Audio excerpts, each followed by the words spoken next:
এটা হচ্ছে মালয়েশিয়ার জাতীয় ফল ডুরিয়ান।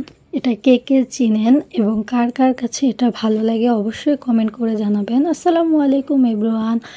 আমার হাজব্যান্ড হচ্ছে আজকে অনেকগুলো ডুরিয়ান নিয়ে এসেছিল, তো উনি হচ্ছে ভাঙতেছে, আমি এগুলো বের করছি ভিতর থেকে।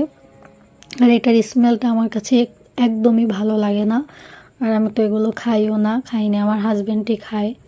তো উনি নিয়ে আসছিল অনেকগুলো, এখানে ভাঙতেছে আর আমি এখান থেকে একটা একটা করে বের করছিলাম। একদম বাংলাদেশের মতন, বাংলাদেশের কাঁঠালের মতন দেখতে, এবং বাহিরটা এবং ভিতরটাও কাঁঠালের মতনই, প্রসেস করা সব কিছুই কাঁঠালের মতন।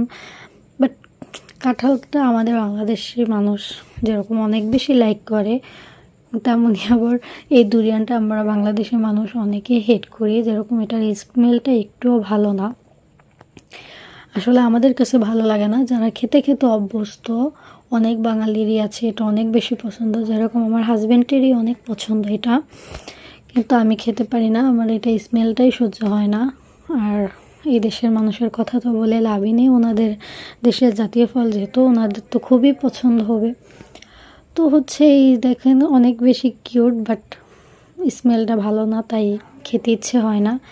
এখানে হচ্ছে আমি ভেঙে সব রাখছিলাম।